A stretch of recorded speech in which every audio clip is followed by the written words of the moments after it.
की short analysis में हम डिस्कस करेंगे NACL इंडस्ट्रीज़ स्टॉक के ऊपर। और दोस्तों यहाँ पर हमारे कई सब्सक्राइबरों की रिक्वेस्ट थी कि सर यहाँ टारगेट हिट हो चुका है, क्या हम प्रॉफिट बुक करें या होल्ड करें। तो दोस्तों आज की एनालिसिस में आप लोगों की सारी क्वेरीज क्लियर हो जाएंगी। साथों साथ दोस्तों ये एक तरह का फॉलोअप वीडियो भी है। आज से ठीक 2 हफ्ते पहले हमने हमारी चैनल पर ये स्टॉक के ऊपर एक डिटेल एनालिसिस वीडियो डाली थी, जहाँ पर ये स्टॉक को बॉटम से एक बहुत बड़ी पैरेलल चैनल के थ्रू ब्रेकआउट होता हुआ आइडेंटिफाई किया था और साथों साथ मल्टीपल पॉजिटिव फैक्टर्स के एनालिसिस करके अपसाइड में इसका टारगेट फोरकास्ट किया था 20 से 25% का। और जैसे हमारे कई स्टॉक के टारगेट हिट होते हैं बाई साइड पे, सेल साइड पे, सिमिलरली दोस्तों 25% का इसका हमारा टारगेट हिट हुआ है। और दोस्तों आज का जो वीडियो बनाने का मकसद वो ये है कि दोस्तों ये स्टॉक के अंदर एक और further follow up chart pattern breakout होने की तैयारी में है, जिसके तहत ये स्टॉक करंट लेवल से और भी अपसाइड में 15 से 18% मूव दे सकता है। हम ऑलरेडी 25% प्रॉफिट में है और अभी जो नई फॉलोअप पैटर्न ब्रेकआउट हुई है वो स्टॉक को करंट लेवल से अपसाइड में और भी 18 से 20% अपसाइड मूव दे सकती है। लेकिन फ्रेंड्स यहाँ पर कोई भी हमारी बाय सेल होल्ड रिकमेंडेशन बिल्कुल भी नहीं है। ये प्योरली एजुकेशन पर्पस से मैं अपना पॉइंट ऑफ व्यू आप लोगों के सामने शेयर कर रहा हूँ। कोई भी पोजीशन लेने से पहले अपने फाइनेंशियल एडवाइज़र को ज़रूर कंसल्ट कर लेना। और हाँ दोस्तों, जो लोग अभी तक हमें पूछ रहे थे वो अपने एडवाइज़र को कंसर्न करके अपनी पोजीशन को होल्ड कर सकते हो, स्टॉप लॉस के साथ ट्रेल करके अपसाइड पे प्रॉफिट पे राइड कर सकते हो। और चलते हैं यहाँ पर चार्ट के तरफ।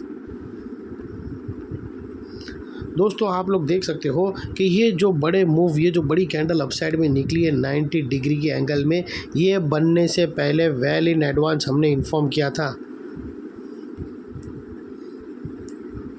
दोस्तों अगर आप देखो तो ये जो मूव आया है दोस्तों, ये जो 90 डिग्री की एंगल शूट अप हुई है, ये मूव आने से पहले वेल इन एडवांस हमने इन्फॉर्म करके वीडियो चैनल पे पोस्ट भी कर दिया था। और दोस्तों अगर किसी को यकीन ना हो तो वो हमारी बैक डेटेड वाला वीडियो का लिंक देख सकते हो, वो झूठ नहीं बोलेगा। वो बैक डेटेड वाला वीडियो का लिंक यही वीडियो के डिस्क्रिप्शन में पड़ा है, जाकर तुम ज़रूर देख सकते हो।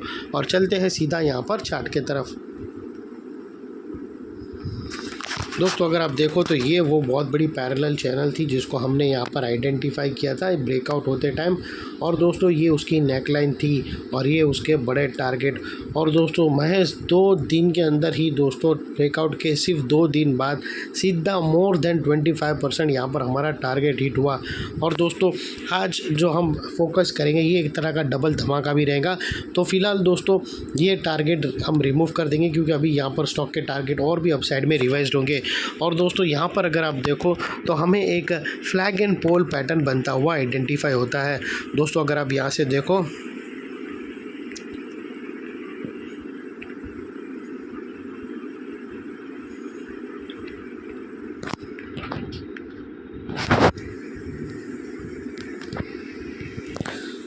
अगर आप देखो तो यहाँ से आप लोगों को एक flag and pole pattern identify होता होगा। लेकिन दोस्तों ये अभी तक ब्रेकआउट हुआ नहीं है। और दोस्तों प्री एजम्प्ट मत कर लेना कि ये ब्रेकआउट हो चुका है और भागेगा। दोस्तों आप लोगों को वेट करना है ये फ्लैग के अपसाइड को ब्रेक होने का। 116 के ऊपर जैसे ही 115 और 116 के ऊपर क्लोजिंग मिलती है तो दोस्तों ये जो फ्लैग एंड पोल पैटर्न है, अगर आप देखो तो ये है झंडे की डंडी और ये है उसका फ्लैग और ये वो लेवल है जहाँ से वो ब्रेकआउट होगा। तो जैसे ही दोस्तों ये अपसाइड में ब्रेक होगा तो ये जितनी नहीं लेंथ दोस्तों ये पोल की है उतनी लेंथ यहाँ से अपसाइड में शूट अप होगा। और वो लिहाज से दोस्तों स्टॉक का जो अगला टारगेट निकल कर आता है वो 135 रुपीज़ का फर्स्ट टारगेट है और सेकेंड टारगेट दोस्तों तकरीबन 140 रुपीज़ का भी आता है। लेकिन दोस्तों यहाँ पर अभी भी एक चीज़ ध्यान रखना, अभी भी हमें ब्रेकआउट हुआ नहीं है। और याद रखना दोस्तों स्टॉक यहाँ से कुछ टाइम तक ऐसा कंसोलिडेशन करके भी ब्रेक कर सकता है।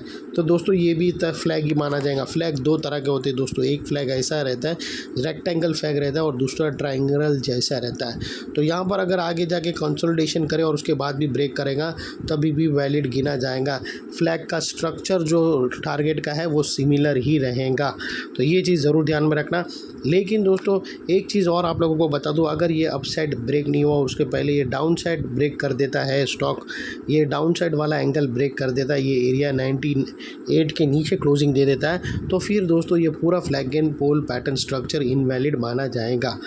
और दोस्तों यहाँ पर फिर आप स्टॉप लॉस रखो अप साइड में। अगर 116 ब्रेकआउट करता है तो स्टॉप लॉस जनरली दोस्तों ये वाला लोअर एंड के नीचे क्लोजिंग बेसिस पे होना चाहिए। और दोस्तों ये फिर एक तरह का डबल धमाका बनेगा, जिसके अंदर ये जो बड़ी पैरेलल चैनल साइडवे की हमने प्रेडिक्ट करी थी, ये दोस्तों फिर हमारा धमाका नंबर 1 रहेगा, जिसके अंदर अपसाइड में हमने मोर देन 25% कैप्चर किया। और ये है फ्लैग एंड पोल पैटर्न जो हमारा धमाका नंबर 2 है, जो अभी तक ट्रिगर नहीं हुआ है। ब्रेकआउट होने के बाद ही ये ट्रिगर होगा और फिर दोस्तों उसका टारगेट अपसाइड में 135 तक रह सकता है। और ये इस तरह से हमारी डबल धमाका स्ट्रेटेजी रहेगी।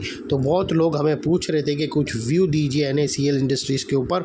तो दोस्तों उसका लेटेस्ट स्ट्रक्चर कुछ इस तरह से फ्लैग एंड पोल के रूप में बन रहा है। अगर ब्रेकआउट करता है तो अपसाइड मोमेंटम देखने मिल सकता है। ये थी हमारी एनालिसिस फ्रेंड्स। अच्छी लगी तो प्लीज़ चैनल को लाइक शेयर सब्सक्राइब ज़रूर करना। Thank you. जय हिंद। Bye bye.